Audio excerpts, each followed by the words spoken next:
পর্ণার জীবনের অতীত সামনে চলে আসায় তার সুযোগ নিয়ে নিল ঈশা। হ্যাঁ বন্ধুরা, নিমফুলের মধু সিরিয়ালে আজকের পর্বে তোমরা এরকমটাই দেখতে পাবে। পুরো গল্পটা জানতে হলে প্লিজ লাইক দিয়ে সঙ্গে থেকো। পর্ণাদের যখন ইভেন্ট শেষ হয়ে যায়, এরপরেও মিডিয়া সবাই মিলে পর্ণার ইন্টারভিউ নেয়। এদিকে কৃষ্ণা দেখে সেটা রাগ করতে থাকে। মৌমিতা কৃষ্ণার কানে আবার সেই কুমন্ত্রণা দিতে শুরু করে, বলে মেজো কাকি দেখেছো কিরকম পর্ণাকে সবাই মিলে ছেঁকে ধরেছে। আমরা তো এই ইভেন্টে সবাই খেটেছি, কিন্তু আমাদের কারো কোনো দাম নেই।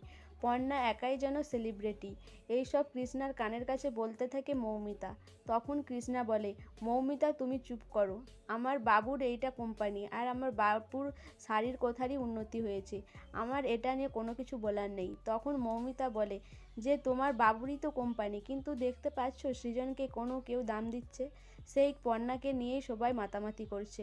মৌমিতার কথাগুলো শুনে কৃষ্ণা আবার ভাবতে থাকে যে সত্যিই তো মৌমিতা ঠিকই বলেছে, আমার বাবুকে পর্ণা ব্যবহার করছে, আমার বাবু সেটা বুঝতেই পারছে না। এরপরেই অনুভব আরে বাড়ি ফিরে যাওয়ার জন্য ঠাম্মিকে বলে যে ঠাম্মি আমরা আসছি, কিন্তু ঠাম্মি বলে যে তোমরা কিছু খেয়ে যাও, তোমরা আজকে আমাদের মান সম্মান বাঁচালে। কিন্তু অনুভব বলে আবার অন্যদিন এসে খেয়ে যাবে। অনুভব আসার কথাটা শুনে সৃজন মনে মনে রাগ করে। এদিকে জেঠুও মনে মনে বলতে থাকে যে খেতে পাসনি নাকি, তোরা আসবি, নিম পাতা বেঁটে তোদের মুখে ঠেসে ঢুকিয়ে দেবো। তারপরেই অনুভব বলে তাহলে আমি আসছি। এরপর পর্ণা অনুভবকে এগিয়ে দিতে বাইরে যায়। পর্ণার সাথে অনুভবের পুরনো দিনের কথাগুলো গল্প করে। এরপর পর্ণা বলে যে বাইরে এতটা ঠান্ডা আমি বুঝতে পারিনি।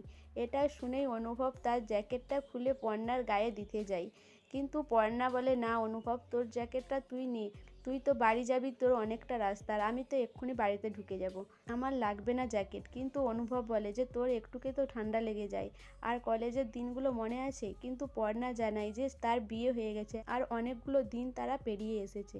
সেই সময় সৃজন চলে আসে। সৃজন পর্ণা আর অনুভবকে হাসাহাসি করতে দেখে তার একটু রাগ হয়। এরপর পর্ণা সৃজনকে সামনে ধরে নিয়ে আসে। এরপর পর্ণা সৃজনকে বলে সৃজন এসো, অনুভব কি বলছে শোনো, আমি নাকি সেই কলেজের দিনের মতোই রয়ে গেছি। সৃজন বলে না, পর্ণা অনেকগুলো দিন পেরিয়ে এসেছে, ওর জীবনটা অনেকটা পাল্টে গেছে। এরপর অনুভব ওখান থেকে চলে যায়। পর্ণা সৃজনকে বলে সৃজন বাইরে কতটা ঠান্ডা দেখতে পাচ্ছ। এরপর সৃজন পর্ণাকে জ্যাকেটটা খুলে দিয়ে দেয়। পর্ণা সৃজনের জ্যাকেটটা গায়ে দেয়। সৃজন বলে তোমার কলেজের বন্ধু আশায় তুমি অনেকটা ছেলে মানুষ হয়ে গেছো, তুমি এটা মাথায় রেখো। তুমি এই দত্ত বাড়ির বউ, আর এই পাড়াতেই তোমার শ্বশুর বাড়ি, তাই তুমি রাস্তাঘাটে এমন কিছু করো না যেটা দেখে লোক খারাপ কিছু বলে। এরপর পর্ণা আর সৃজন ঘরে চলে আসে।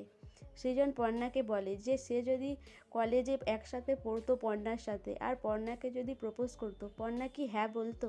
পর্ণা জানায় যে সে হ্যাঁ বলতো, কিন্তু সৃজন জানতে চায় কারণটা কি। পর্ণা বলে যে তোমরা জয়েন্ট ফ্যামিলি, আর আমার কাছে এটাই মেন কারণ ছিল যে আমি জয়েন্ট ফ্যামিলিতে বিয়ে করব। কিন্তু সৃজন বলে তাকে কি দেখতে ভালো নয়, সে কি হ্যান্ডসাম নয়? পর্ণা জানায় যে সৃজন খুব হ্যান্ডসাম ছেলে, আর তাকে খুবই ভালো লাগে পর্ণার, আর পর্ণা সারা জীবন সৃজনকে ভালোবাসবে। এদিকে ঈশা জেলেতে রনির সাথে দেখা করতে যায়। ঈশা রনিকে বোঝায় রনি যদি ঈশার নাম বলে দেয় তাহলে তারা দুজনেই জেল কাস্টাডিতে থাকবে, তাহলে পর্ণার কোনো ক্ষতি করতে পারবে না।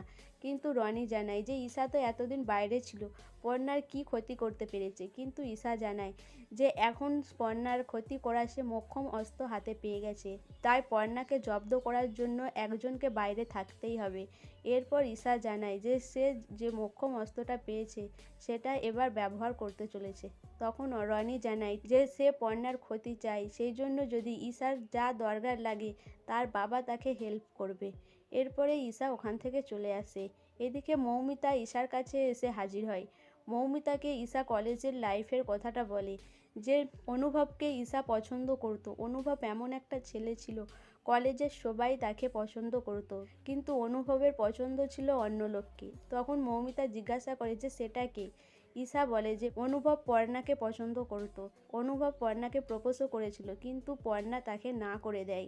এইসব শুনে মৌমিতা বলে যে আমি এক্ষুনি বাড়িতে গিয়ে সবাইকে জানিয়ে দেবো। কিন্তু মৌমিতা জানায় যে এখন সবাইকে এ কথাটা জানানো যাবে না, এই মোক্ষম অস্ত্রটা পরে আমাদের সুযোগ বুঝে ব্যবহার করতে হবে। পর্ণাকে জব্দ করার জন্য এই অস্ত্রটা আমি তুলে রাখলাম। সো বন্ধুরা, পর্ণা আর অনুভবকে নিয়ে কোন নগরা খেলাতে মারতে চলেছে ঈশা, তোমাদের কি মনে হয় অবশ্যই আমাকে কমেন্ট করে জানাবে। আর আমার ভিডিওটা ভালো লাগলে প্লিজ সাবস্ক্রাইব করে দিও আর লাইক কমেন্ট শেয়ার করো।